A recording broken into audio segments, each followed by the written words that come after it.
আমার মামার স্ত্রী দেখতে খুবই আকর্ষণীয় ছিলেন। প্রথম দিন তিনি যখন তার স্বামীর ঘরে যাচ্ছিলেন, যাওয়ার সময় আমাকে এক নজর দেখে হালকা হেসে ইঙ্গিত করলেন। মনে হচ্ছিল যেন তার মনে আমার প্রতি একটু আলাদা আকর্ষণ কাজ করছিল। একদিন দুপুরবেলা বাড়িতে কেউ ছিল না, মামা তখন বাইরে ছিল। সেই সময় হঠাৎ করে মামি আমাকে ফোন করলেন। তার ফোন পেয়ে আমি দ্রুত বাড়িতে গেলাম এবং দেখি তিনি একা বসে নীরবে কিছু ভাবছেন। তিনি অনেক সুন্দর করে সেজে গুজেছিলেন। মামি একদিন বললেন, তোর মামা অনেক ব্যস্ত থাকেন, আগের মতো সময় দিতে পারেন না। আমি অনেক কিছু আশা করেছিলাম, কিন্তু তা এখনও পুরোপুরি পাইনি। আজ তুই একটু তার কাজে সাহায্য করবি। আমি বিস্মিত হয়ে বললাম, মামি, আমি তো এখনও তরুণ, মাত্র 18। মামি হেসে বললেন, চিন্তা করিস না, একটু মনোযোগ দিলে সবকিছুই সহজ হয়ে যাবে। তারপর মামি, বন্ধুরা রেডি হয়ে যাও, আজকের গল্পটা অনেক বেশি স্পেশাল, তাই কেউ মিস করো না। আর দয়া করে গল্পগুলো ভালো লাগলে ভিডিওটি লাইক, শেয়ার এবং চ্যানেলটি সাবস্ক্রাইবই করো প্লিজ। এই গল্পে আমি একজন তরুণ ছেলের চরিত্রে অভিনয় করছি। আমার মামি ছিল অসাধারণ সুন্দর। তার ব্যবহার ছিল অনেক ভালোই। জানি না কেন বিয়ের পর থেকেই তিনি আমার দিকে বেশি নজর রাখছিলেন, যা আমাকে অবাক করত। মা চলে যাওয়ার পর থেকে আমার জীবনটা একাকী হয়ে পড়েছিল। আমি তখন অনেক ছোট ছিলাম যখন বাবা আমাদের পরিবারকে ছেড়ে চলে যান। তারপর থেকে মা একাই আমাকে মানুষ করার দায়িত্ব নিয়েছিলেন। কয়েক মাস আগে মাও আমাদের ছেড়ে চলে গেলেন, যা আমার জন্য এক বিশাল আঘাত ছিল। আমার মামা তখন আমাদের সাথেই থাকতেন।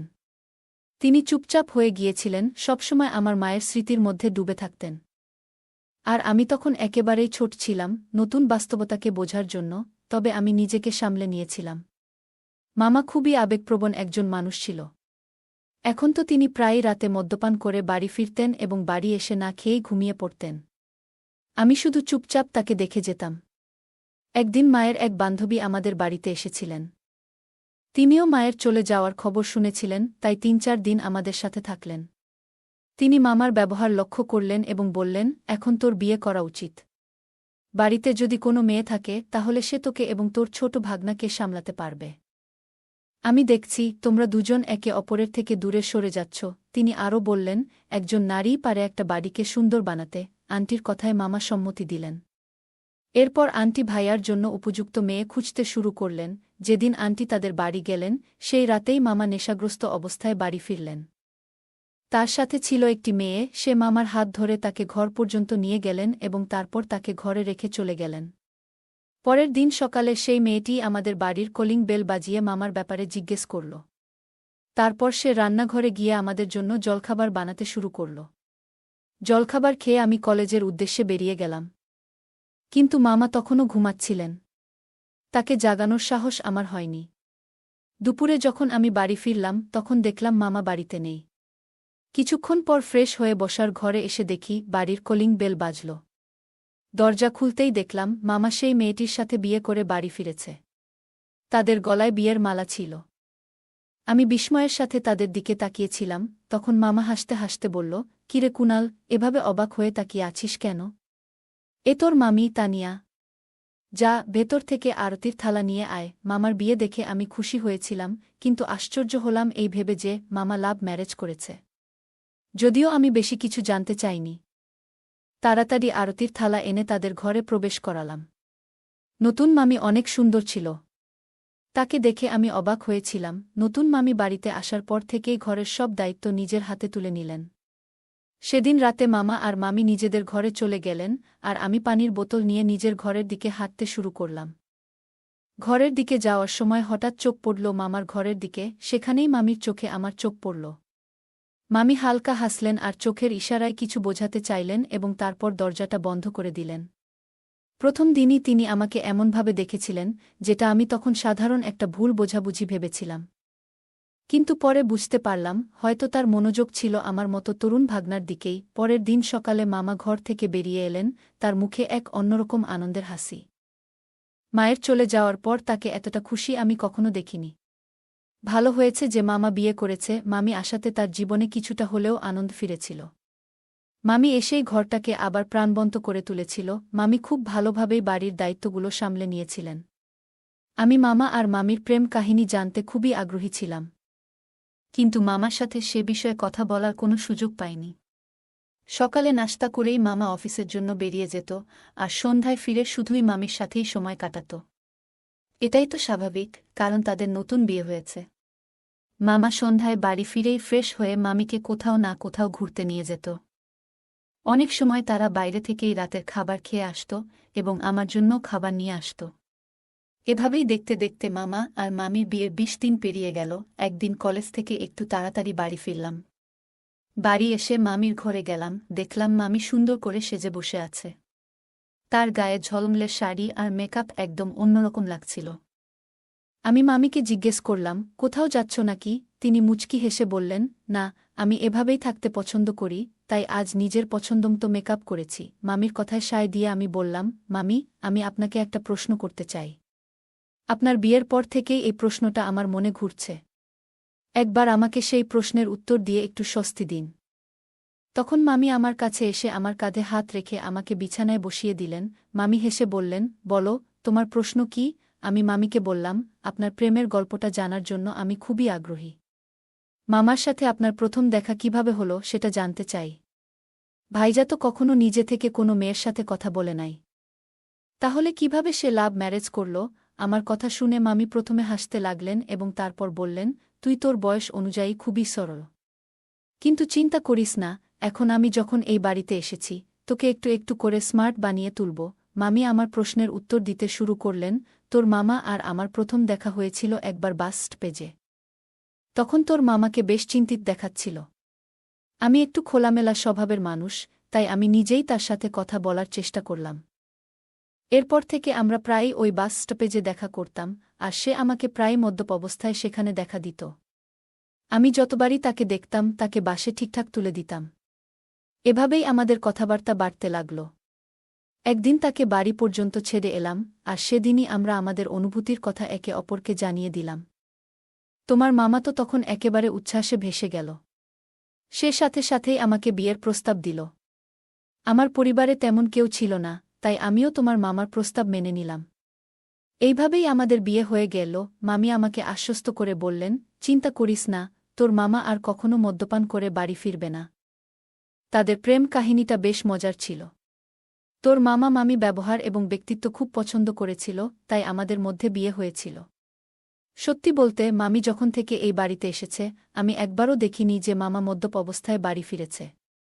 কয়েক দিনের মধ্যেই মামি পুরো বাড়ির পরিবেশটাই বদলে দিয়েছে। কিন্তু এখন আমার মনে প্রশ্ন আসতে শুরু করেছে যে, বিয়ের পর মামি কি সত্যি আমার মামার সাথে খুশি আছে? কারণ মামির আচরণ একটু একটু করে পরিবর্তিত হতে শুরু করেছে। একদিন কথা প্রসঙ্গে মামি নিজেই বলেছিলেন যে, তোর মামা আমাকে প্রথমে তার চোখের চাহনিতেই পছন্দ করেছিল। কিন্তু আমি ভাবিনি যে সে এতটা সাধারণ হবে। আস্তে আস্তে আমি তার জীবনযাত্রায় পরিবর্তন আনছি, কিন্তু তার স্বভাব কবে বদলাবে সেটা আমি বলতে পারব না। মামির এই কথাগুলো আমাকে একটু চিন্তায় ফেলল, কারণ এটা তাদের ব্যক্তিগত ব্যাপার ছিল। পরের দিন আমি একটু তাড়াতাড়ি বাড়ি ফিরলাম এবং দেখলাম যে, মামার একজন বন্ধু বাড়ি থেকে বেরিয়ে যাচ্ছিল।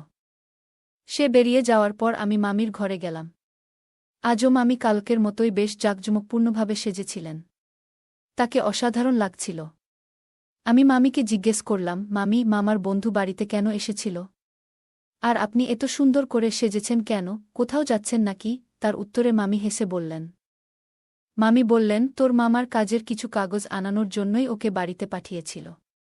আর আমি যে কেন এত সেজেগুজে আছি সেটা তো কালই তোকে বলেছিলাম। মামির কথায় আমি বিশ্বাস করে নিলাম এবং তারপর নিজের ঘরে চলে গেলাম। কিছুক্ষণ পর মামি আমার ঘরে এলেন। আমি তখন পোশাক পরিবর্তন করছিলাম, তাই ওনাকে দেখে একটু লজ্জা পেলাম। কিন্তু মামি আমাকে এক দৃষ্টিতে দেখেই যাচ্ছিলেন। তিনি হেসে বললেন, লজ্জা পাওয়ার কি আছে? আমি তো তোমার মামি। তারপর তিনি কাছে এসে আমার শার্টের কলার ঠিক করতে লাগলেন। তিনি আমাকে জিজ্ঞেস করলেন, তোমার কি কোনো প্রেমিকা নেই? আমি মাথা নেড়ে না সূচক উত্তর দিলাম। তখন মামি হেসে বললেন, ঠিকই তো, তোমার মতো একটা সাধারণ ছেলের কিভাবে কোনো প্রেমিকা থাকতে পারে? তোমার জীবনযাত্রা এতটাই সাধারণ যে কোনো মেয়ে হয়তো তোমার দিকে ফিরেও তাকাবে না। তবে একটা কথা বলি কুনাল, তুমি তোমার মামার থেকেও অনেক সুন্দর, আর তোমার শরীরও বেশ ভালোই গঠিত। তোমার জীবনযাত্রায় একটু পরিবর্তন আনতে হবে। মামি তখন আমার কাছে এসে দাঁড়ালেন এবং আমার চুলে আলতো করে হাত বুলাতে লাগলেন। তার এতটা কাছাকাছি পেয়ে আমি একটু অপ্রস্তুত হয়ে গেলাম। তার উপস্থিতি আমি কিছুটা লজ্জিত বোধ করছিলাম, কিন্তু তিনি সরে যাচ্ছিলেন না। পরিস্থিতি একটু অস্বস্তিকর হয়ে উঠতে দেখে আমি নিজে থেকেই কিছুটা দূরে সরে এলাম। সন্ধ্যায় মামা বাড়ি ফেরার আগে মামি তার জাঁকজমকপূর্ণ সাজগোজ ছেড়ে একদম সাধারণ গৃহবধূর মতো সেজে নিয়েছিলেন। তবে আমি লক্ষ্য করছিলাম যে মামির মুখে ধীরে ধীরে হতাশার ছায়া পড়তে শুরু করেছে। রাতে উনি যখন নিজের ঘরে যেতেন তখন খুব মনমরা হয়ে দরজা বন্ধ করে দিতেন। আমার মনে হচ্ছিল তাদের দুজনের মধ্যে কিছু একটা ঠিকঠাক চলছে না। কিন্তু আমি সাহস করে কিছু জিজ্ঞেস করার মতো অবস্থায় ছিলাম না, কারণ এগুলো তাদের ব্যক্তিগত ব্যাপার ছিল। কয়েকদিন পর মা এর সেই বন্ধু আবার আমাদের বাড়ি এলেন। মামিকে দেখে তিনি একটু অবাক হলেন এবং মামাকে বললেন, কিছুদিন ধরে আমি তোমাকে ফোন করছিলাম, কিন্তু আমি তোমার জন্য ২-৩টি বিয়ের প্রস্তাব দেখে রেখেছিলাম। হঠাৎ শুনলাম তোমার বিয়ে হয়ে গেছে, অথচ তুমি আমাকে একটাও জানাওনি। আমি কিছু বলতে চাইনি, কিন্তু তুমি তো একেবারেই আমার ফোন ধরা বন্ধ করে দিলে। মামা মায়ের বান্ধবীর সামনে হাসি মুখে বিষয়টি সামলে নিয়েছিল, কিন্তু তার নিজের বিয়ে নিয়ে কিছুই বলেনি। পরে যখন মায়ের বান্ধবী নিজের চোখে মামিকে দেখল, তখনই সে খবরটা পেল। মায়ের বান্ধবী আমাদের বাড়িতে কয়েক ঘণ্টা থেকেছিল, আর ততক্ষণে মামিকে ভালো করে পর্যবেক্ষণ করেছিল। সে যা বলল তা আমার মাথায় গেঁথে গেল। মামা বাড়িতে না থাকলে মায়ের বান্ধবী নির্বে আমাকে বলল, তোমার মামির আচরণ ঠিক মনে হচ্ছে না। বাড়িতে একজন তরুণ ভাগ্না আছে, এটা মাথায় রেখে তাকে শালীনভাবে চলা উচিত। আমার মনে হয় সে তোমার সামনে ইচ্ছা করে সেজেগুজে থাকে। আমি ওকে বেশি চিনি না, কিন্তু তোমার সাবধান থাকা উচিত। এই কথাগুলো মাথায় রেখে সে আমার মনে সন্দেহের বীজ বপন করে দিয়ে গেল।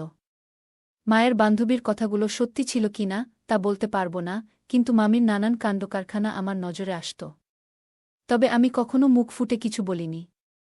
মামা আর মামির মধ্যে অনেক পার্থক্য ছিল। মামা ছিল সাধারণ, গম্ভীর প্রকৃতির আর গায়ের রং ছিল শ্যামলা, কিন্তু মামি ছিল খুবই সুন্দর আর মায়াবী। মামি বেশ চালাক ছিলেন।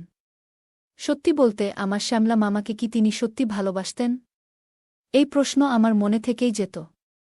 তবে এসব নিয়ে চিন্তা করার সময় আমার ছিল না। আমার দুবেলার খাবার ঠিক সময়ে পেতাম আর বাড়ির সব কাজও সময়মতো হয়ে যেত। কিছুদিন পর মামা গ্রামে গেল। আমাদের গ্রামের বাড়ির কিছু কাজ ছিল। মামা না থাকায় বাড়িতে শুধু আমি আর মামি ছিলাম। সেদিন আমার কলেজ বন্ধ ছিল, কিন্তু আমি আমার বন্ধুর বাড়িতে কিছুক্ষণের জন্য গিয়েছিলাম। যাওয়ার সময় মামিকে বলে দিয়েছিলাম যে আমি দেরি করে বাড়ি ফিরব। তবে অল্প কিছুক্ষণের মধ্যেই আমি বাড়িতে ফিরে এলাম। বাড়িতে ঢুকে দেখি মামি আবারও সাজগোজ করে পুরো প্রস্তুত হয়ে আছে।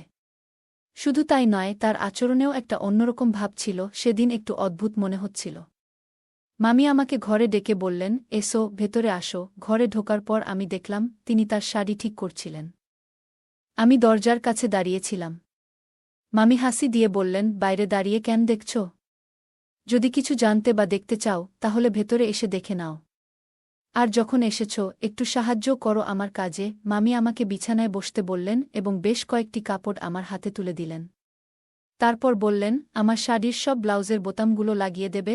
আমি একটু দ্বিধা নিয়ে বললাম, এ ধরনের কাজ আমি কখনো করিনি, তাই কিভাবে করতে হয় জানি না। তখন তিনি আমার হাত ধরে বোতাম লাগানোর পদ্ধতি শেখাতে শুরু করলেন। সেই সময় মামি আমার একদম কাছাকাছি ছিলেন, কিন্তু তার দৃষ্টিভঙ্গি আমাকে কিছুটা অস্বস্তিতে ফেলছিল। বারবার তার কাছাকাছি আসতে হচ্ছিল, আর আমি কিছুটা অপ্রস্তুত বোধ করছিলাম। ঠিক তখনই হঠাৎ করে মামি আমার নাম ধরে ডাকলেন, আর আমি যেন হঠাৎ করে বাস্তবে ফিরে এলাম। তিনি হেসে বললেন, যেভাবে দেখিয়েছি ঠিক সেভাবেই সব বোতামগুলো লাগিয়ে দাও। আমার অনেক উপকার হবে। আমার হাতে এমন কিছু কাপড় ছিল যা আমি ধরতেও চাইনি। মামি কি কাজ করাচ্ছেন সেটার হয়তো তাকে কোনো ধারণাই ছিল না। আমি কিছু বলতে পারিনি, শুধু চুপচাপ কাজটা শুরু করলাম। আমার হাত কাঁপছিল, কারণ ভাবি সামনে দাঁড়িয়ে একদৃষ্টিতে আমাকে দেখছিলেন। সেদিন তিনি সারাদিন বাড়িতে অনেক সাজে গুজে ঘুরছিলেন। আমি খেয়াল করেছিলাম মামার সামনে কখনোই তিনি এমন পোশাক পরেন না। তাই আমি মামিকে জিজ্ঞাসা করলাম, তুমি মামার সামনে এভাবে কেন পোশাক পরো না? তখন তিনি বললেন, তোমার মামা একেবারেই বোরিং। তার কাছে এই ধরনের পোশাক পছন্দ নয়। তাই আমি ইচ্ছামতো চলতে পারি না। সে যখন বাড়িতে থাকে না, তখন আমি আমার ইচ্ছামতো থাকি। বলো তো, আমি কেমন লাগছি এই লুকে? আমি বললাম, তুমি দারুণ লাগছ। আর তুমি তো এমনিতেই অনেক সুন্দর। এত সাজগোজ না করলেও তোমাকে অনেক সুন্দর লাগে। আমি তার প্রশংসা করেছিলাম, কারণ তিনি নিজেই জানতে চেয়েছিলেন আমার মতামত। আমার কথা শোনার পর তিনি আমার হাত ধরে তার ঘরে নিয়ে গেলেন। সেখানে আমাকে আয়নার সামনে দাঁড় করিয়ে নিজেও আমার পাশে এসে দাঁড়ালেন। তিনি মুচকি হেসে বললেন, বলতো, আমি কেমন লাগছি তোমার চোখে? আমায় তো তুমি বেশ ভালো লাগে, তাই না? দেখো, আমাদের দুজনকে একসাথে কত সুন্দর লাগছে। তোমার মামা আর তুমি, দুজনের মধ্যে কত পার্থক্য। তোমার মামা খুব সাধারণ, কিন্তু তুমি একদমই অন্যরকম, খুবই স্পেশাল। সত্যি বলতে, তুমি যেদিন থেকে আমার কথা শুনে নিজেকে একটু আলাদা রাখছ, সেদিন থেকেই তোমার ব্যক্তিত্ব যেন আরও উজ্জ্বল হয়ে উঠেছে।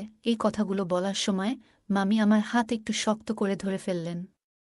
যদিও তিনি আমার মামি, আমি জানতাম আমাদের সম্পর্কের একটা সীমারেখা আছে, কিন্তু মনে হলো তিনি যেন সেই সীমা ভুলে গিয়েছিলেন। তার পাশে থাকতেই আমি কিছুটা অস্বস্তি অনুভব করছিলাম। তাই নিজেকে দ্রুত সরিয়ে নিয়ে আমি আমার ঘরে চলে গেলাম। সারা রাত আমি আমার ঘরের দরজা আর খুলিনি, শান্ত থাকার চেষ্টা করছিলাম। পরের দিন কলেজ বন্ধ থাকলেও আমি সকালে তাড়াতাড়ি বেরিয়ে গেলাম, কারণ সেদিন মামির সামনে থাকা সম্ভব ছিল না। মামি বলতো, তোমার মামা খুব বোরিং, আর আমাকে কাছে আসার চেষ্টা করত। কয়েকদিন ধরে তার আচরণে অনেক পরিবর্তন এসেছিল। বিয়ের প্রথম দিকে মামি খুবই আদর্শ স্ত্রী হিসেবে নিজেকে উপস্থাপন করত, কিন্তু সময়ের সঙ্গে তার আচরণ পুরোপুরি বদলে গেল। এখন সে প্রায়ই মামার সমালোচনা করতে শুরু করেছে। আমি ভাবতাম, মামার এমন কি ত্রুটি ছিল যে সে মামিকে সুখী রাখতে পারছিল না? আর সেই কারণেই কি ভাবির আমার প্রতি মনোযোগ বাড়ছিল তার। সেই রাতে, যখন মামা বাড়িতে ছিল না, মামির অস্বাভাবিক আচরণে আমি নিজেকে ঘরে আটকে রেখেছিলাম। কিন্তু মাঝ রাতের সময়ে কাউকে বাড়িতে ঢুকতে দেখলাম। জানি না সে কে ছিল। 3 দিন পর মামা বাড়িতে ফিরল। নাস্তার সময় আমি সবার সামনে তাকে জিজ্ঞাসা করলাম, মামা, তুমি কি গত রাতে তোমার কোনো বন্ধুকে কাগজপত্র নিতে বাড়িতে পাঠিয়েছিলে? আমি যখন মামাকে জিজ্ঞাসা করলাম, তিনি কি কাউকে বাড়িতে পাঠিয়েছিলেন, তিনি সরাসরি না বললেন এবং রাগে মামির দিকে তাকালেন। এরপর মামা মামিকে প্রশ্ন করলেন, এখানে কে এসেছিল? এই প্রশ্ন শুনে মামি কেঁদে ফেলল এবং বলল, তোমার ছোট ভাগনা মিথ্যা বলছে। আমি তো আসলে তোমার সঙ্গে তোমার ভাগনার বিষয়ে কথা বলতে চেয়েছিলাম। আমি ওর ভুলগুলো এড়িয়ে গিয়েছিলাম, কিন্তু এখন সে আমার বদনাম করতে চাইছে। মামি বললেন, যখন তুমি গ্রামে ছিলে, তখন কুনাল কিছুটা অদ্ভুত আচরণ করতে শুরু করেছিল আমার সঙ্গে। এই কথা বলার সময় তিনি মামাকে কিছু ভিডিও দেখাতে শুরু করলেন। মামি অভিযোগ করলেন, ও আমার সাথে খারাপ ব্যবহার করেছে। মামি আরও জানালেন যে কুনাল এর অজান্তে আমি কিছু ভিডিও রেকর্ড করে রেখেছিলাম, যা এখন মামাকে দেখাচ্ছেন। তিনি বললেন, কুনাল তার ঘরে এসে এমন কিছু আচরণ করেছিল যা স্বাভাবিক ছিল না। তিনি এতটাই আতঙ্কিত হয়ে পড়েছিলেন যে নিজেকে ঘরে বন্দি করে রেখেছিলেন। মামা মামির কথা শুনে বেশ মর্মাহত হলেন এবং তার উপর পুরোপুরি বিশ্বাস করে আমার দিকে রাগান্বিত দৃষ্টিতে তাকালেন। মামা রেগে গিয়ে আমার দিকে চিৎকার করে উঠলেন, এমনকি আমাকে শাসানোর মতো আচরণও করতে লাগলেন। আমি অবাক হয়ে গেলাম, তবে মামি নিজেই তাকে শান্ত করে আমার থেকে দূরে সরিয়ে দিল। সেদিন মামা রাগ নিয়ে অফিসে চলে গেল। তার যাওয়ার পর মামি তার মুখের মিথ্যে অশ্রু মুছে আমার কাছে এসে বলল, কুনাল, তোমার মামাকে কিছু জিজ্ঞেস করার আগে একবার আমার সঙ্গে কথা বলতে পারতে। মামি আমাকে বলল, তুমি অকারণে তোমার মামার সামনে মিথ্যে বললে কেন?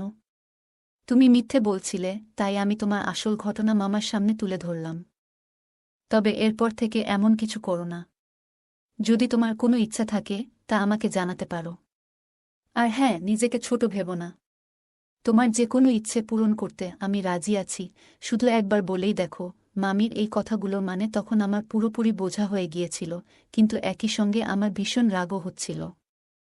সে আমাকে মামার সামনে মিথ্যাবাদী হিসেবে উপস্থাপন করেছিল। সেই রাগ নিয়ে আমি তাড়াতাড়ি কলেজের উদ্দেশ্যে বেরিয়ে পড়লাম। কলেজে গিয়েও কোনো ক্লাসে মন বসাতে পারিনি। মামির কথাগুলোই আমার মাথায় ঘুরছিল। মামিকে দেখে মনে হচ্ছিল সে আমার থেকে কিছু আলাদা ধরনের প্রত্যাশা করছে, কিন্তু আমি সবসময় তাকে নিজ থেকে দূরে রাখার চেষ্টা করতাম। সত্যি বলতে, আমি এত ছোট ছিলাম না যে বারবার এক সুন্দরী মহিলাকে নিজ থেকে দূরে ঠেলে দেব। যেহেতু ভাইয়ের চোখে আমি ইতিমধ্যে খারাপ হয়ে গেছি, তাই মামির কথা মতো চললে কিছু হবে না। মামি তো ইতিমধ্যে সবসময় আমার পক্ষে ছিল। সেই মুহূর্তে হঠাৎ করেই আমি সিদ্ধান্ত নিলাম কলেজ থেকে বাড়ি ফিরে যাব। বাড়িতে পৌঁছেই দরজা খুলে ভেতরে ঢুকে পড়লাম এবং সোজা মামির ঘরের দিকে এগোলাম। সেদিনও সে প্রতিদিনের মতো নিজেকে সুন্দরভাবে প্রস্তুত করেছিল। আমাকে দেখেই তার চোখে খুশির ঝলক দেখা গেল।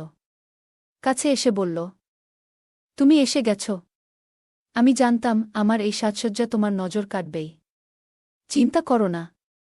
তবে একটা অনুরোধ, তুমি নিজের মুখ বন্ধ রাখবে, বিশেষ করে তোমার সেই বোরিং মামার সামনে।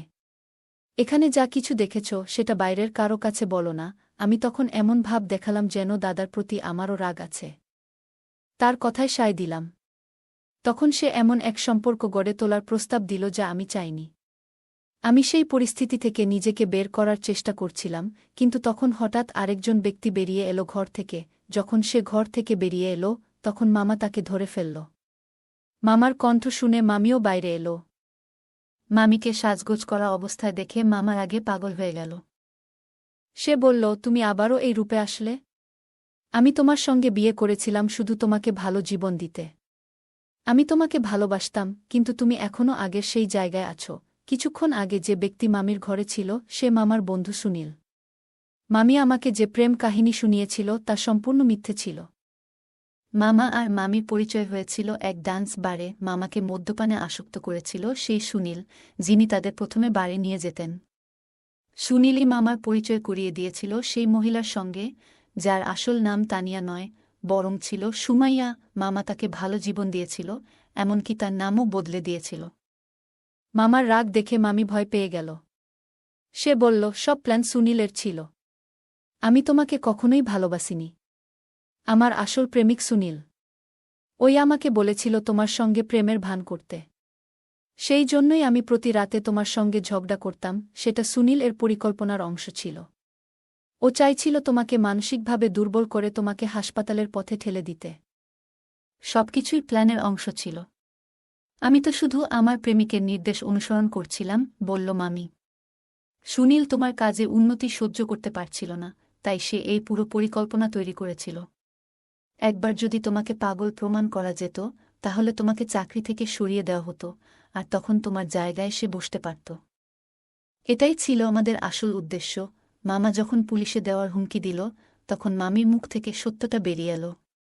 সে ভেবেছিল সত্য বললে মামা হয়তো তাকে পুলিশে দেবে না। কিন্তু সুনীল সঙ্গে মিলে সে যে অপরাধগুলো করেছে তার জন্য সেও সমানভাবে দায়ী। সে ছিল এক অসৎ মেয়ে, তাই আমার দিকে খারাপ নজর দেওয়ার সময় একটুও ভাবেনি। মামার তো মা বাবার কথা মেনে বিয়ে করেছিল। মা সবসময় বলতেন, তোমার বিয়ে এমন এক মেয়ের সঙ্গে হবে যে দরিদ্র ও সহায়ক। মামা তানিয়ার অর্থাৎ সুমাইয়া একজন দরিদ্র ও সহায়ক মেয়েকে দেখেছিল এবং তাকে ভালো জীবন দেওয়ার জন্যই বিয়ে করেছিল। কিন্তু সেই অসৎ মেয়ে আর মামার কাছের বন্ধুই মিলে তার সঙ্গে বিশ্বাসঘাতকতা করল। মানুষ যখন জীবনে উন্নতি করে তখন তার সাফল্যে খুশি হওয়ার লোক কম থাকে আর হিংসা করার লোক বেশি। বেশিরভাগ সময় সেই হিংসুটেরা তার কাছের মানুষগুলোই হয়। মামার সরলতাই তার জন্য কাল হল, কারণ সে সবসময় সবার ভালো চেয়েছে। মামা সবসময় সবার ভালো চাইত, কিন্তু তার নিজের স্ত্রী আর বন্ধুই তার বিরুদ্ধে ষড়যন্ত্র করল। মামা শেষমেশ তাদের পুলিশের হাতে তুলে দেয়। এরপর অনেক বছর কেটে গেল, কিন্তু মামা আর বিয়ে করল না। সে আমাকে পড়াশোনা করিয়ে জীবনে প্রতিষ্ঠিত করল এবং ভালো একটা চাকরি পেতে সাহায্য করল। মামার সঙ্গে যা কিছু ঘটেছিল তা দেখে আমারও বিয়ের প্রতি বিশ্বাস উঠে গিয়েছিল। কিন্তু সব মেয়েই একই রকম হয় না, এই সত্যটা আমি প্রিয়ার সঙ্গে পরিচয়ের পর বুঝতে পারলাম। প্রিয়ার সঙ্গে আমার বিয়ের প্রস্তাব মায়ের এক বন্ধু এনেছিলেন। আমাদের বিয়ে একটা সুশৃঙ্খল পরিবারে হয়েছিল এবং সেই কারণেই সমাজে আমরা যথেষ্ট মান সম্মান পেয়েছি। সেই সম্মান ও মূল্যবোধের কারণেই আমাদের দাম্পত্য জীবন সুন্দরভাবে চলছিল। আমাদের সুখী সংসার দেখে মামার বিশ্বাস ফিরে এলো যে সব মেয়ে খারাপ নয়। তখন সে নিজের বিয়ের ব্যাপারে মায়ের বন্ধু আন্টিকে অনুরোধ করল। আন্টির মাধ্যমে মামারও বিয়ে হয় এক ভালো মেয়ের সঙ্গে, যেসব গুণে পরিপূর্ণ ছিল এবং সমাজের মূল্যবোধ সম্পর্কে সচেতন ছিল। এই কারণেই মামার জীবনও সুখে চলতে লাগল। বন্ধুরা, পরিবার দ্বারা নির্ধারিত সম্পর্কগুলো সমাজে সম্মান পায়। অন্যদিকে নিজ ইচ্ছায় তৈরি সম্পর্কগুলো প্রায়ই বিশ্বাসঘাতকতার দিকে এগিয়ে যেতে পারে, কারণ সেগুলো অধিকাংশ সময় সঠিকভাবে যাচাই করা হয় না। সম্পর্কগুলোতে কোনো ভয় বা মান সম্মানের প্রশ্ন থাকে না, তাই যে কোনো সম্পর্ক গড়তে হলে পরিবার ও তাদের আশীর্বাদের গুরুত্ব থাকা উচিত। বন্ধুরা, আজকের আমাদের ছোট্ট গল্পটি ছিল এই বিষয় নিয়ে। আশা করি আপনাদের এই গল্পটি ভালো লেগেছে। গল্পটা কেমন লাগলো জানাতে ভুলবে না। আরও মজার মজার রোমান্টিক গল্প শুনতে চাইলে ভিডিওটি লাইক, শেয়ার এবং চ্যানেলটি সাবস্ক্রাইব করতে এবং বেল আইকনটি ক্লিক করতে ভুলবে না। ধন্যবাদ।